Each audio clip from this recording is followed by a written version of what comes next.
संख्या 065662 मारिकुप्पम से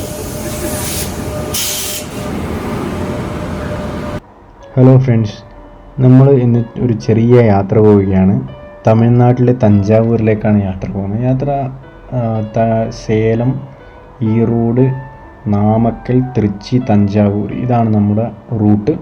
ഇപ്പോൾ നിങ്ങൾ കാണുന്നത് സേലം റെയിൽവേ സ്റ്റേഷനാണ്. വളരെ വലിയൊരു റെയിൽവേ സ്റ്റേഷനാണ് സേലം റെയിൽവേ സ്റ്റേഷൻ. ഒരുപാട് വർഷം മുന്നേ ഞാൻ ഈ റെയിൽവേ സ്റ്റേഷനിലൊക്കെ ഒരുപാട് കറങ്ങി നടന്നിട്ടുണ്ട്, കോളേജ് പഠിക്കുന്ന കാലത്തൊക്കെ.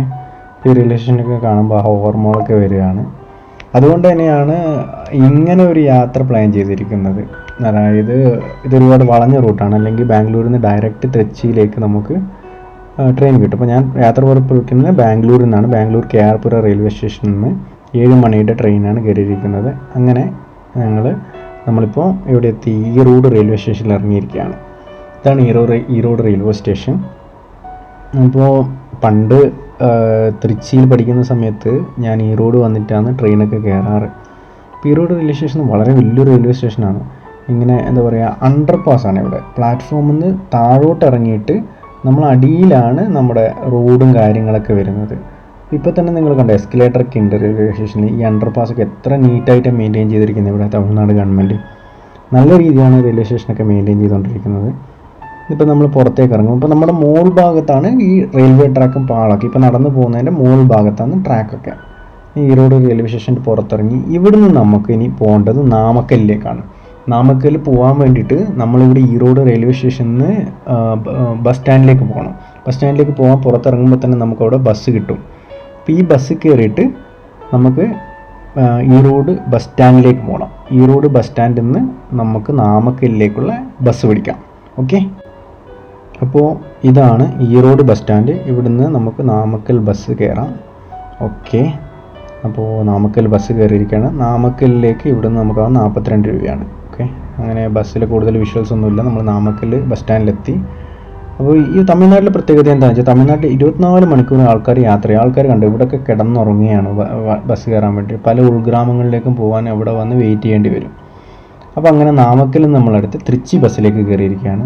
ബസ്സിലൊക്കെ ഭയങ്കര തിരക്കാണ് രാത്രിയാണെങ്കിലും. അപ്പോൾ ബസ്സിൽ ആൾക്കാർ നിലത്തൊക്കെ ഇരുന്നിട്ടാണ് യാത്ര ചെയ്യുന്നത്. അപ്പോൾ ഇടയ്ക്കൊരു ബ്രേക്കിന് വേണ്ടി ചായ കുടിക്കാൻ വേണ്ടി ഒരു സ്റ്റോപ്പ് നിർത്തിയിരിക്കുകയാണ് ഇവർ. അപ്പോൾ ഇവിടെ നിന്നൊരു ചായയൊക്കെ കുടിച്ച് നമ്മൾ തൃച്ചി റെയിൽവേ സ്റ്റേഷൻ ബസ് സ്റ്റാൻഡിലെത്തി. അപ്പോൾ തൃച്ചി ബസ് സ്റ്റാൻഡിൽ രാത്രി ഫുള്ള് ബസ്സുകളാണ്, ഭയങ്കര തിരക്കാണ്. അപ്പോൾ നിങ്ങൾക്ക് കാണാം ഇവിടെ ആൾക്കാരൊക്കെ ഇവിടെ കൂടുതൽ രാത്രിയാണ് യാത്ര ചെയ്യുന്നത്. ഇത് നമ്മൾ കണ്ട വേറെ വലിയ ഗവൺമെൻറ് ഓഫീസ് പോലെ തോന്നുമെങ്കിൽ ഒരു ബാത്റൂമാണ്. എത്ര നീറ്റാണെന്ന് നോക്കിയേ, സൂപ്പർ ബാത്റൂം. ഇങ്ങനെ തൃച്ചിയിൽ നിന്നൊരു ചായയൊക്കെ കുടിച്ച് രാത്രി തമിഴ്നാട്ടിലൊരു ചായ കുടിക്കുക എന്നൊരു പ്രത്യേക ഒരു ഫീലാണ്. അവിടെ നമ്മൾ തഞ്ചാവൂരേക്ക് പുറപ്പെട്ടു. തഞ്ചാവൂരേക്കുള്ള വിഷ്വൽസ് ഒന്നുമില്ല. തഞ്ചാവൂർ ബസ് സ്റ്റാൻഡിൽ നേരെ ബസ് ഇറങ്ങി തൃച്ചിയിൽ നിന്ന് തഞ്ചാവൂരേക്ക് ഒരു മണിക്കൂർ 1.5 മണിക്കൂർ ഓട്ടം ഉണ്ട്. അങ്ങനെ തഞ്ചാവൂർ രാവിലെ വെളുപ്പിന് 6 മണിക്ക് തഞ്ചാവൂരെത്തി നമ്മൾ. അങ്ങനെ ഒരു റൂം എടുത്തു. അവിടെ 1000 രൂപയാണ് റൂമിന്. നോർമൽ റൂമാണ്, നോൺ AC റൂം. ബസ് സ്റ്റാൻഡിന് തൊട്ടടുത്ത് തന്നെയാണ്. നല്ല നീറ്റ് ആൻഡ് ക്ലീൻ റൂമാണ്. ഇതൊക്കെയാണ് തമിഴ്നാട്ടിലെ ബസ് ടിക്കറ്റ് കേട്ടോ. ഇപ്പോഴും ടെക്നോളജിയൊക്കെ വന്നെങ്കിലും ഇവർ ഈ ടിക്കറ്റാണ് യൂസ് ചെയ്യുന്നത്, സാധാരണ പേപ്പർ ടിക്കറ്റ്. കണ്ടോ, TSTC എന്നൊക്കെ എഴുതിയിട്ടുണ്ട്. ഓക്കെ, ഇതൊക്കെയാണ് തമിഴ്നാട്ടിലെ ബസ് ടിക്കറ്റ്. അങ്ങനെ തഞ്ചാവൂരിൽ നിന്ന് റൂമിൽ നിന്ന് കുളിച്ച് പുറത്തേക്ക് ഇറങ്ങി. രാവിലെ നല്ല ഫ്രഷാണ് തഞ്ചാവൂർ ടൗൺ എന്ന് പറയുന്നത്. നല്ല നീറ്റ് ആൻഡ് ക്ലീൻ ടൗണാണ്. ബസ്സുകളൊക്കെ ഇങ്ങനെ ബസ് സ്റ്റാൻഡിൽ നിന്ന് പുറത്തിറങ്ങി പോകുന്നുണ്ട്. അപ്പോൾ നമുക്കിനി തഞ്ചാവൂർ ബിഗ് ടെമ്പിളിലേക്ക് പോകേണ്ട ബസ് പിടിക്കണം.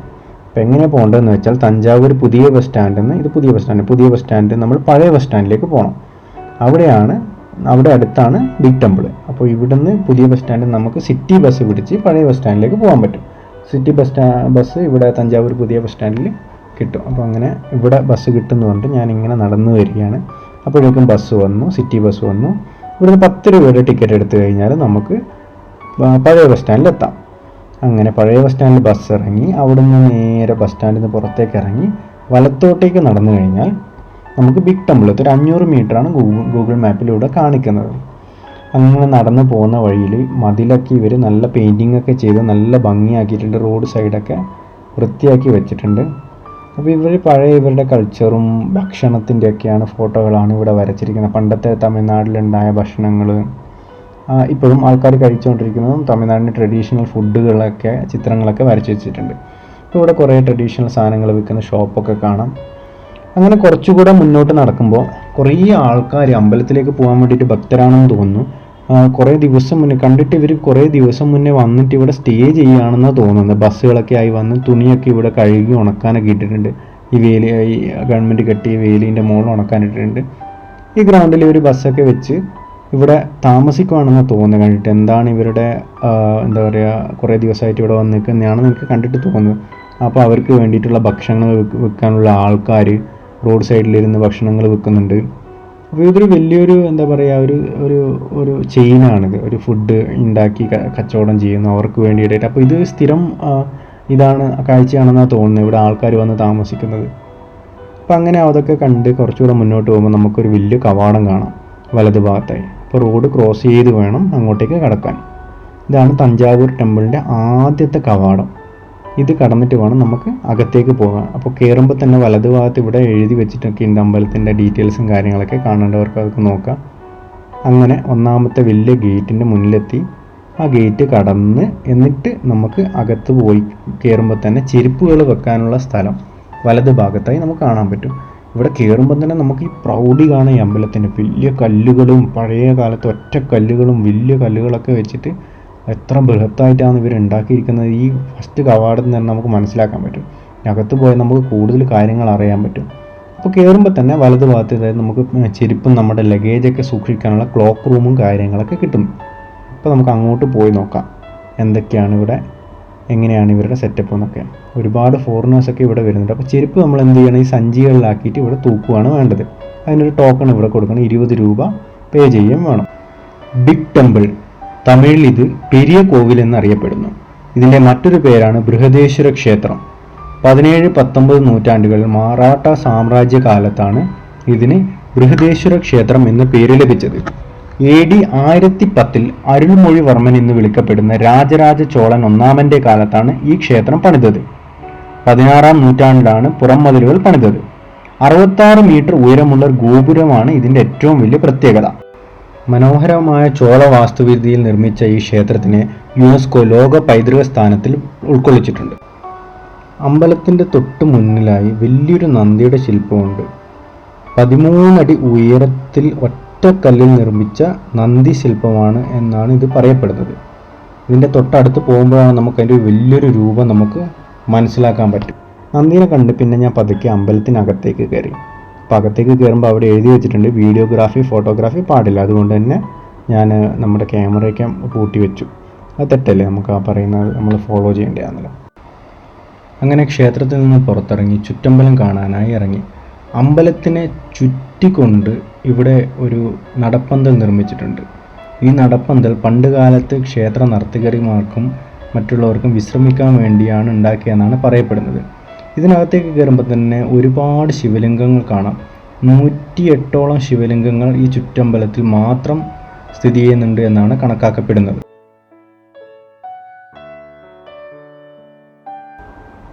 ഇതുകൂടാതെ ഇവിടെ നമുക്ക് 1000 വർഷം പഴക്കമുള്ള ചുമർ ചിത്രങ്ങൾ കാണാൻ പറ്റും.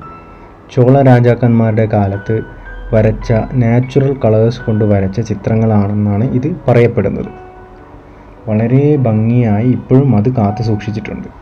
അതിനൊന്നാമത്തെ കാരണം ഇതിന് വെച്ച ഗ്രില്ലുകളും മറ്റും കാരണം ജനങ്ങൾക്ക് അകത്ത് കടക്കാൻ പറ്റാത്തത് കൊണ്ട് തന്നെ അത് തൊട്ട് അശുദ്ധമാക്കുന്നില്ല. അതുകൊണ്ട് തന്നെ ആയിരിക്കണം ഇപ്പോഴും ഇത്രയും നല്ല ഭംഗിയായി അത് കാത്തു സൂക്ഷിക്കാൻ കാരണം. പല സൈസിലുള്ള ശിവലിംഗങ്ങൾ ഇവിടെയൊക്കെ നമുക്ക് കാണാൻ പറ്റും. ഇവിടെ ഓരോ തൂണുകളിലും പണ്ടത്തെ ലിപിയിൽ കൊത്തിവെച്ചിരിക്കുന്നത് കാണാം അമ്പലത്തിൻ്റെ ചരിത്രങ്ങളാണ്. ഇതൊക്കെ വായിച്ചു നോക്കിയാണ് ചരിത്രകാരന്മാർ ഇവിടുത്തെ ചരിത്രങ്ങൾ മനസ്സിലാക്കിയത്. തമിഴ് ഭാഷയിലാണ് എഴുതിയിരിക്കുന്നതെന്നാണ് പറയപ്പെടുന്നത്. എനിക്ക് തമിഴ് വായിക്കാൻ അറിയെങ്കിലും ഈ തമിഴ് വായിക്കാൻ അറിയില്ല, പുരാതനകാല ലാംഗ്വേജാണ്. ഇവിടെയൊക്കെ നമ്മുടെ യുവതലമുറ എഴുതി വച്ചിരിക്കുന്നത് കാണാം. പേരൊക്കെ എഴുതി വെച്ച് ഈ ചരിത്ര പ്രാധാന്യം നശിപ്പിക്കുന്നതായി കാണാം. 20 നില കെട്ടിടത്തിൻ്റെ ഉയരമുള്ള ഇതിൻ്റെ പ്രധാന ഗോപുരമാണ് ഈ ക്ഷേത്രത്തിൻ്റെ പ്രധാന ആകർഷണം. അതിൻ്റെ ഒത്ത മുകളിലായി 80 ടൺ ഭാരമുള്ള ഒറ്റക്കൽ മകുടം കയറ്റി വച്ചിട്ടുണ്ട്. ഇന്നത്തെ കാലത്തുള്ള ടെക്നോളജികളൊന്നും ഇല്ലാത്തപ്പോൾ തന്നെ അവിടെ 80 ടൺ ഭാരം 20 നില ഉയരത്തിൽ കൊണ്ടെത്തിച്ചത് എങ്ങനെയാണെന്ന് പോലും മനസ്സിലാകുന്നില്ല. ഇന്ന് ലോകം വികസിച്ചു, ക്രെയിനും കാര്യങ്ങളും സൗകര്യങ്ങളൊക്കെ ഉണ്ട്. എന്നാൽ പോലും ഈ 80 ടൺ ഇത്രയും ഉയരത്തിൽ ഉയർത്തണമെങ്കിൽ എത്ര കഷ്ടപ്പാട് ഉണ്ടെന്ന് നമുക്ക് മനസ്സിലാക്കാവുന്നതേ ഉള്ളൂ. ഇതാണ് അമ്പലത്തിൻ്റെ ഒരു സ്ട്രക്ചർ. ഗേറ്റുകളും ഓരോ ഗേറ്റിനും ഓരോ പേരുണ്ട്. അങ്ങനെ മറാഠ ഗേറ്റ് അങ്ങനെയൊക്കെ പറഞ്ഞു. അങ്ങനെ അമ്പലമൊക്കെ കണ്ട് തിരിച്ച് വന്നു, പഴയ ബസ് സ്റ്റാൻഡിലെത്തി. അപ്പോൾ ഇവിടുന്ന് പഴയ ബസ് സ്റ്റാൻഡിൽ വന്ന് ഇവിടുന്ന് ഇനി നമുക്ക് സിറ്റി ബസ് എടുത്ത് 10 രൂപ കൊടുത്ത് പുതിയ ബസ് സ്റ്റാൻഡിൽ പോയി, പുതിയ ബസ് സ്റ്റാൻഡിൽ നമുക്ക് ഏതെങ്കിലും തൃച്ചി ബസ് ഉണ്ടാവും, അതിൽ കയറി നമുക്ക് തൃച്ചിയിലേക്ക് പോകാം. ഒരു AC ബസ് എന്ന് പറഞ്ഞിട്ടാണ് തൃച്ചിയിലേക്ക് ഞാൻ ബസ് കയറിയത്. കണ്ടോ, AC പോലും വർക്ക് ചെയ്യുന്നില്ല, ജനൽ പോലും തുറന്നിടാൻ പറ്റില്ല. ഭയങ്കര ബുദ്ധിമുട്ടായിട്ടാണ് ആൾക്കാരൊക്കെ ഇതിനകത്ത് ഇരിക്കുന്നത്. അങ്ങനെ കുറച്ച് നേരം ട്രാവൽ ചെയ്തതിന് ശേഷം തൃച്ചിയിലെത്തി. ഉച്ചയ്ക്ക് ഭയങ്കര ചൂടാണ് കേട്ടോ ഇവിടെ തൃച്ചിയിൽ. ഈ ചൂടത്ത് ഇവിടെ കറങ്ങി ഇരിക്കുക എന്ന് പറഞ്ഞാൽ വലിയ ബുദ്ധിമുട്ടാണ്. എങ്കിലും തൃച്ചിയൊക്കെ എനിക്ക് ഒരുപാട് പരിചയമുള്ള സ്ഥലമാണ്, കാരണം ഞാൻ 5 വർഷം ഇവിടെ പഠിച്ചതാണ് തൃച്ചിയിൽ. അപ്പോൾ നമുക്ക് തൃച്ചി പുതിയ ബസ് സ്റ്റാൻഡിൽ നിന്ന് നമുക്ക് പഴയ ബസ് സ്റ്റാൻഡിലേക്ക് പോകാം. ചത്തിരം ബസ് സ്റ്റാൻഡ് എന്ന് പറയും. ഇവിടുന്ന് 10 രൂപ കൊടുത്തു കഴിഞ്ഞാൽ നമുക്ക് ചത്തിരം ബസ് സ്റ്റാൻഡിലെത്തും. അപ്പോൾ തമിഴ്നാട്ടിലെ ബസ്സൊക്കെ ഇങ്ങനെയാണ്, സിറ്റി ബസ്സൊക്കെ ഇങ്ങനെയാണ്, നല്ല പാട്ടൊക്കെ വെച്ച് നല്ല രസമായിരിക്കും ഇതിനകത്ത് പോകാൻ. അപ്പോൾ ഇതിനകത്ത് നിങ്ങൾക്ക് കണ്ടക്ടർ ടിക്കറ്റ് എടുക്കുന്ന സ്റ്റൈലൊക്കെ കണ്ടോ, അവരെപ്പോഴും കയ്യിൽ വിരലിൻ്റെ ഇടയിലാണ് പൈസ ഇങ്ങനെ ഇറുക്കി വെക്കുക. ആ പൈസ അങ്ങനെ വാങ്ങിച്ച് കൈ വെക്കും, ടിക്കറ്റ് അതുപോലെ മുറിച്ച് കൊടുക്കുകയും ചെയ്യും. വളരെ ഭംഗിയാണ്, അതൊക്കെ കണ്ട് ആസ്വദിച്ച് നമുക്കങ്ങനെ ചത്രം ബസ് സ്റ്റാൻഡിലേക്ക് പോകാം. പോകുന്ന വഴിയിൽ നമുക്ക് റെയിൽവേ സ്റ്റേഷൻ കാണാൻ പറ്റും. തൃച്ചി റെയിൽവേ സ്റ്റേഷൻ വളരെ വലിയൊരു റെയിൽവേ സ്റ്റേഷനാണ്. ഇതാണ് റെയിൽവേ സ്റ്റേഷൻ്റെ കവാടമാണ്, തിരുച്ചിറപ്പള്ളി ജംഗ്ഷൻ എന്ന് പറയും. തിരുച്ചിറപ്പള്ളി എന്നാണ് ശരിക്ക് ഈ സ്ഥലത്തിന് പറയുന്നത്. അതിപ്പോൾ ചുരുക്കി തൃച്ചി എന്ന ആൾക്കാർ വിളിക്കുന്നതാണ്. അങ്ങനെ നമ്മൾ ചത്രം ബസ് സ്റ്റാൻഡിലെത്തി. ഇതിപ്പോൾ മലൈക്കോട്ട എന്ന് പറഞ്ഞൊരു വലിയൊരു ഗണപതി ക്ഷേത്രമുണ്ട്, ഒരു മലയുടെ മുകളിലാണ്. അങ്ങോട്ടേക്ക് പോകുന്ന വഴിയാണ്. അതിൻ്റെ ഇരു സൈഡുകളിലും നമുക്ക് ഒരുപാട് കച്ചവടക്കാരെ കാണാൻ പറ്റും. ചെറിയ പൈസക്ക് തുണികളൊക്കെ കിട്ടും. ഇതാണ് മലൈക്കോട്ട. ഉച്ചക്കത്തെ ചൂടായതുകൊണ്ട് തന്നെ ഞാൻ മുകളിൽ കയറിയില്ല. മുകളിൽ കയറി കഴിഞ്ഞാൽ ഭയങ്കര ചൂടായി, കാല് വെക്കാൻ പറ്റില്ല, ചെരുപ്പിട്ടാണ്ട് മുകളിൽ കയറണം. അതുകൊണ്ട് തന്നെ മുകളിൽ പോയില്ല. അങ്ങനെ തൃച്ചിയൊക്കെ കണ്ട് രാത്രി എൻ്റെ ബസ്സിൻ്റെ സമയമായപ്പോൾ അവിടെ നിന്ന് ഒരു ഓട്ടോ എടുത്ത് നമുക്ക് പുതിയ ബസ് സ്റ്റാൻഡിൽ പോകണം.